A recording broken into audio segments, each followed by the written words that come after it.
Olá, minha gente, tudo bem? Eu sou Johnny, sou professor de História do Canoa Cursos e nós estamos aqui para dar continuidade aos nossos estudos com o objetivo, de aprovação nos vestibulares e principalmente no Enem. Estamos passando por esse processo de pandemia, um momento histórico no nosso país, no mundo inteiro, Todas as nações estão enfrentando essa problemática e conosco não é diferente. Então, nós estamos aqui junto com a equipe, Então nós elaboramos diversas formas de estar trazendo o conteúdo para que você não fique atrasado ou muito menos se sinta lesado aí nesse processo de estudos e de aprendizado. Já falei para vocês que sou professor de História e aí junto com os outros professores do Canoa Cursos nós trouxemos diversas formas de ensinar para vocês. Nós já passamos através dos grupos de WhatsApp lista de questões, outros vídeos no YouTube, as aulas remotas estão acontecendo pelo Google Meeting e aqui também vai mais um pouquinho de conteúdo para vocês que vai ficar salvo tanto no YouTube quanto no Instagram. Então, a partir de hoje, nesse momento, seguindo o cronograma que nós planejamos, nós vamos estar introduzindo o assunto de História do Brasil. Lembrando a vocês que o assunto de História do Brasil ele é um conteúdo muito importante e completamente necessário para que você vai realizar as provas tanto de linguagens como de ciências humanas, tá certo? E aí, galera, o bloco de ciências humanas, especificamente a disciplina de História, basicamente de 30% a 40% das questões do vestibular partem desse conteúdo, que é História do Brasil. E aqui, para ficar um resumo muito mais amplo para vocês entenderem o universo que nós estamos ensinando para vocês e o universo que vocês estão inseridos, eu trouxe para vocês aqui um grande resumo que possa servir de base para vocês continuarem os seus estudos e também responderem as questões. E aqui, minha gente, como didaticamente os conteúdos de História são organizados de acordo com o tempo, fica muito mais fácil para que vocês compreendam as passagens e as transformações históricas do nosso país, do conteúdo de História do Brasil, através de uma linha do tempo. Essa linha do tempo, ela se inicia por meados de 1400, lá por volta do ano de 1500, quando houve o achamento do Brasil, que é aquele famoso assunto que os alunos costumam conhecer como descobrimento do Brasil, mas como a gente sabe, de descobrimento não existiu nada. Simplesmente os europeus, os portugueses, chegaram aqui e começaram a explorar a terra dos indígenas, causando assim um genocídio contra essa população. E aí, minha gente, nós começamos a falar um pouquinho sobre o quê? Sobre a assinatura do Tratado de Tordesilhas. Esse é um assunto muito delicado, porque a gente tem que ter a compreensão que nessa época, na época que se estava acontecendo a expansão marítima, nós temos que ter em mente que a Espanha e Portugal eram as duas maiores potências econômicas mundiais. Então, elas mandavam e desmandavam no mundo. E esse Tratado de Tordesilhas aqui, que foi assinado em 1494, ele dividia não só o Brasil entre Espanha e Portugal, mas eles dividiam o mundo inteiro em sua totalidade, ficando uma parte para um lado e uma parte para o outro, no que compreendia, no caso, Portugal e Espanha. E aí, no Brasil, quando se tem o achamento do Brasil, quando se vem para o Brasil, nós passamos por alguns períodos. E o primeiro período, nós conhecemos, é um período chamado pré-colonial. Todo mundo sabe, que o prefixo pré significa o quê? Significa aquilo que vem antes. Então, antes mesmo da nossa colonização, nós passamos por um período chamado pré-colonial, tá bom? Esse período ele dura mais ou menos 30 anos.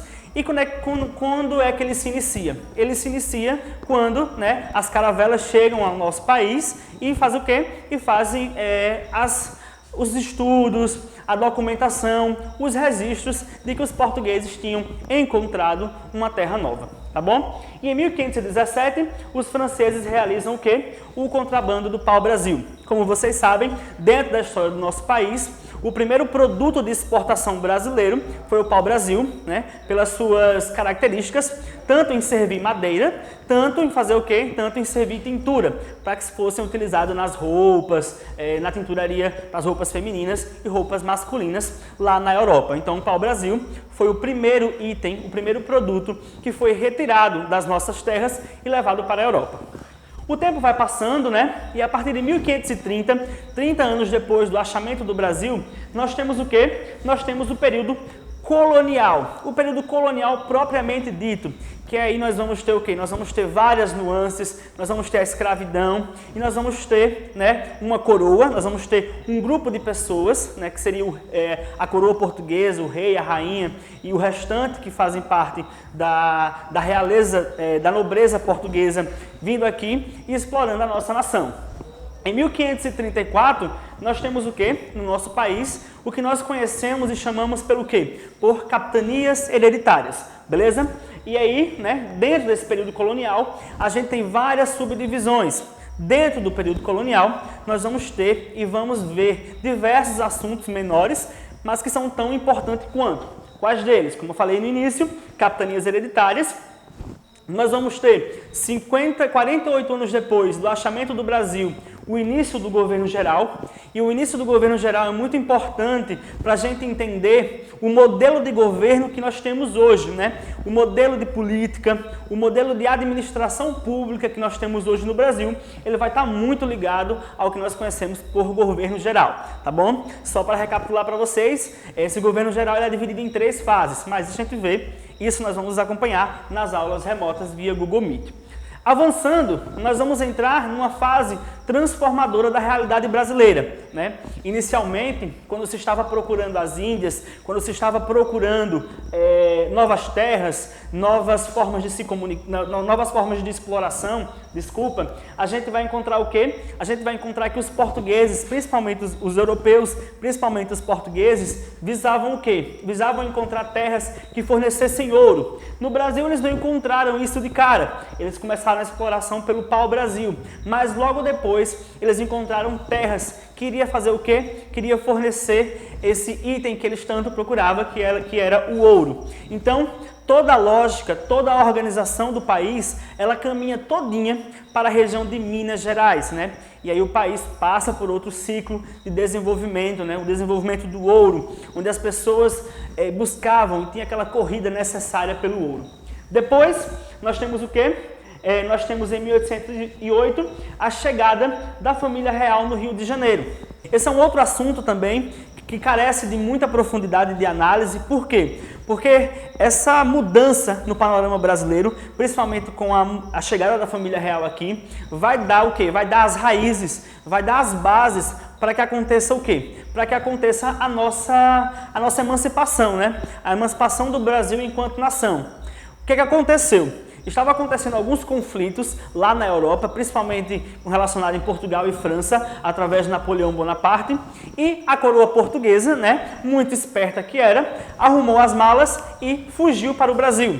Fugindo para o Brasil, ela traz consigo vários tipos de objetos, vários tipos de pensadores, vários pintores, vários artistas e traz também, né, toda a organização social da coroa portuguesa. Então eles começam, mesmo sem querer, desenvolver as nossas terras e plantar aqui a semente da independência para que a gente possa chegar no tão conhecido assunto de independência do Brasil.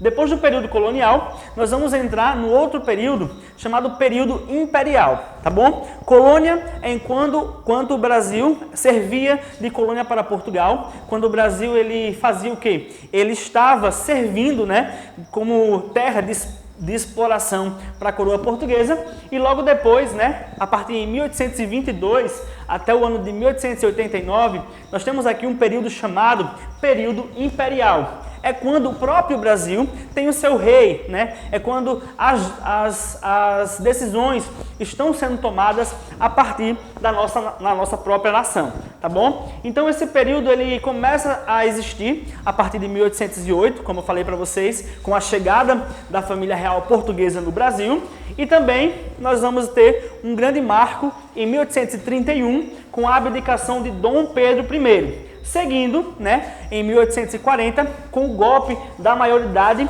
e o início do governo de Dom Pedro II, tá? Então, nesse período aqui, no período imperial, a gente vai entrar naquele universo de quê? De Dom Pedro I, Dom Pedro II, todo aquele momento histórico do Brasil, que quando a gente vê em primeira análise é confuso, mas quando a gente estuda direitinho, a gente vê que tem uma lógica a ser seguido, tem momentos para cada acontecimento e a gente consegue entender por que cada coisa aconteceu e também entender os vários interesses que estavam por trás dessas decisões, tá bom? Então, a partir do momento que a coroa portuguesa ela perde força no nosso país, né, com várias ideias republicanas, a partir das ideias iluministas, então a gente entra no quê? A gente entra no período republicano, tá bom? Nesse período republicano, minha gente, a gente já tem essa ideia de governo que a gente tem hoje, que é o quê? Que é essa república, né? Nessa nossa democracia, ainda muito jovem, muito delicada, né? Todo dia ameaçada, claramente, mas a gente já tem a ideia, né, de um momento mais republicano no Brasil, onde já se tem a ideia de voto e tudo mais. Claro que tem sempre as dificuldades que a gente vai ver, né, no decorrer das aulas e tudo mais, mas a gente começa, né, em 1930, com a Revolução de 1930 e o início da Era Vargas. Inclusive, minha gente, alguns pesquisadores da área de história e tudo mais, eles costumam dividir o Brasil em apenas dois momentos. Antes de 1930 e depois de 1930. Isso é muito importante porque costuma cair muito as questões no Enem, principalmente das obras, né, do Francisco de Oliveira, que foi um pesquisador, um historiador e sociólogo muito importante, né, para a história do Brasil, principalmente quando ele começa o quê? Quando ele começa a falar que esse processo de industrialização, mesmo que tardia do Brasil, ele se inicia a partir de 1930, tá bom? Depois, né, já no período republicano, depois de muita confusão, depois de muito debate político e muito embate ideológico, nós passamos por um momento, né, de 1964, que é o momento da ditadura militar no Brasil, né? Foi um momento que nós não gostaríamos que se repetisse, né? Tem forças trabalhando para que isso não se repita, mas que também é um momento de muito embate entre os historiadores, desde o número de mortos até das coisas que se aconteceram no nosso país, né? De negação de direitos, de exclusão de direitos, e que cai muito no vestibular, principalmente porque ele flerta muito com os assuntos mais contemporâneos, né? Dos movimentos sociais que acontecem hoje, não só no Brasil, mas no mundo inteiro, tá bom? E a partir de 1889, né, é um resumozinho geral, nós temos as famosas eleições diretas, né, são as eleições diretas para o presidente da República, coisa que não existia antes. Então é somente a partir de 1889, ou seja, algo muito recente, que nós temos essa ideia de voto universal, onde todo mundo pode ir às urnas e escolher os seus representantes. Anteriormente, isso não existia no nosso país, tá bom? É claro que esses assuntos são só um resumo, são sintéticos, são muito simples, né, do que nós iremos estudar dentro dos conteúdos de História do Brasil, que vai desde o achamento nas nossas terras, né, lá em 1500, até mesmo, né, na chegada de 1889, onde foi feitas as nossas eleições diretas, que é um marco da nossa democracia e que é muito importante que a gente tenha consciência e ciência de tudo que está acontecendo. Lembrando a vocês, né, que prestem bastante atenção e deem bastante atenção aos conteúdos de história do Brasil. Motivo, ele representa cerca de 30% a 40% das questões no bloco de ciências humanas. Então é muito importante vocês estudarem isso. Por quê? Porque esse assunto de história do Brasil, ele flerta bastante com outras áreas também. Filosofia, sociologia, geografia, então tudo está intrinsecado. Tudo bem? Então, aguardo vocês e é só isso.